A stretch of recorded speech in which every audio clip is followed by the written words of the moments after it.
Hello, this is Don, and I'm going to make shrimp scampi tonight, and trust me, it's the best shrimp scampi you ever put in your mouth. And I learned how to make this at Fuzzi, an Italian restaurant at the Lowe's Vanderbilt Plaza in Nashville, and trust me, you won't get a better scampi. What you start with here, your fresh ingredients, your fresh garlic, you've got fresh minced shallots, you've got fresh parsley, I've got lemon juice, I use lemon zest, extra virgin olive oil, kosher salt, butter, and crushed red pepper, and white wine, and I make my own shrimp stock. What you do with the shrimp stock is you just peel and devein your shrimp, and you put your shells in the pot and reduce to make a stock. You can add onions and carrots and celery to make it a richer stock. So here's how we're going to do it.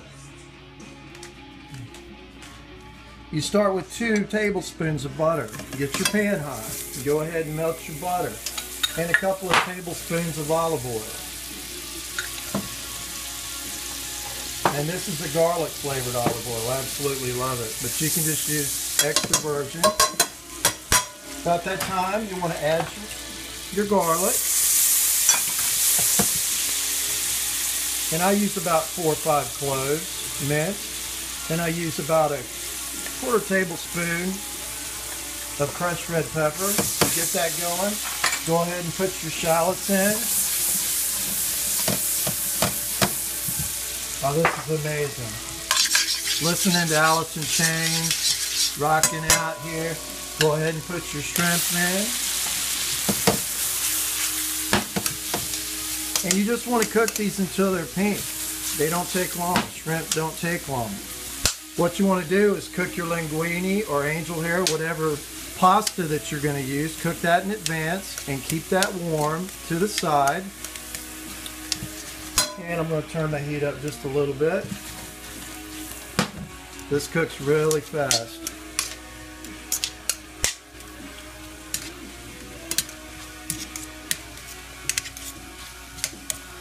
Got a new toy today. I got a new chef's knife. I'm so happy. This thing's sharp. New zester. Alright, I'm going to put a 1/2 cup of white wine. About this time, just splash it right there.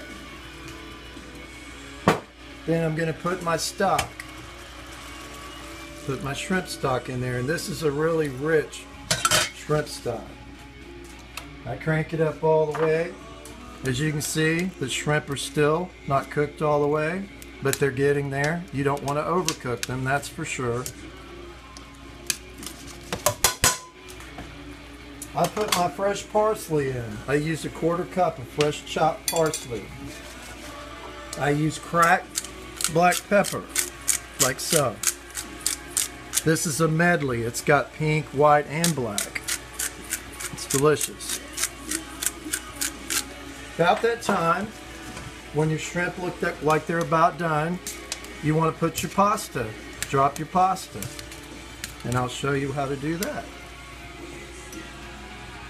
You take your basket if you have one, and you just put your pasta in there to heat it back up, like so.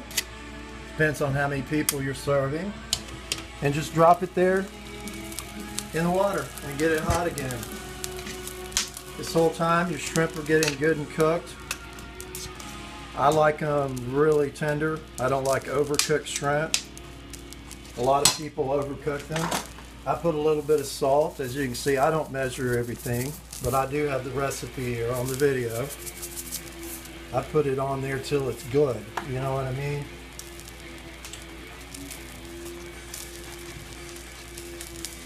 Alright, I'm going to walk over here while my shrimp are cooking. Pull my linguine up. This is relatively an easy dish to fix. It doesn't take that long. The prep time's probably a 1/2 hour, and that's probably the hardest part, is prepping. Once you're cooking, it's not that hard. Make you a nice pasta nest. Oh yeah, like that. Alright. Then I'm going to take my shrimp, because these are done. These are perfect. You can butterfly them all the way open and stand them up straight. I prefer just to lay them down like that. There again, it depends on how many people you're feeding, to how many shrimp. I use a pound for 4 people. The rest of the shrimp right now, you're going to pull them out and keep them warm on a plate because you want to finish your sauce. And this sauce is going to be so rich because you've got the white wine, you've got the garlic, the shallots, you've got the shrimp stock. It's just, I mean, it's amazing. You can cut corners, but it's not going to be near as good, I promise you.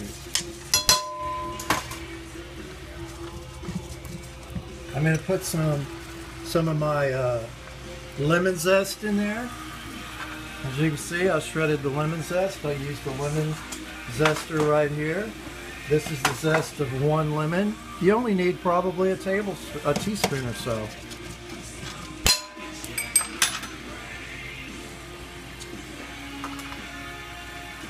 To finish off your sauce when it starts getting to the point where you like it. And I mean, that's up to you. Some people like a thick sauce.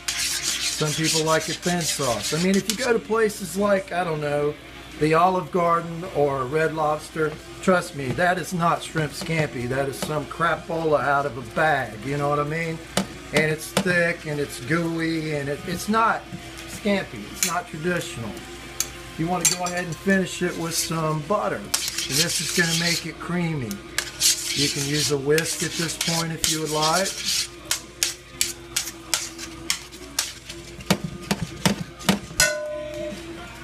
I mean, how long have we been cooking here?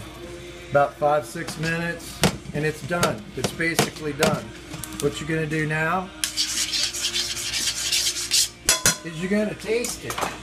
You're gonna say, hey man, maybe I need to see what's up, you know? Oh my God, I need a little more lemon. Did I forget the lemon? Maybe so. I do things like that. Too many drugs in the 80s, you know what I'm saying? Thank God I'm over that. Anyway, I believe we got it going there. We got our lemon zest, we got our lemon juice, and like I say, all this stuff is optional. I mean, if you're not going to cook the best scampi in the world, but if you want to have the rock and roll scampi, this is how you got to do it. Now just come over here. Let me get my tongs real quick, because I like to get a lot of that garlic out of this. Get that out of the way. Oh, and you're just going to put it on top, like that. And then, I like to garnish. I take some diced tomato to make it colorful, and fresh ground Parmesan cheese. And voila, there's the best scampi in the world from the Rock and Roll Chef.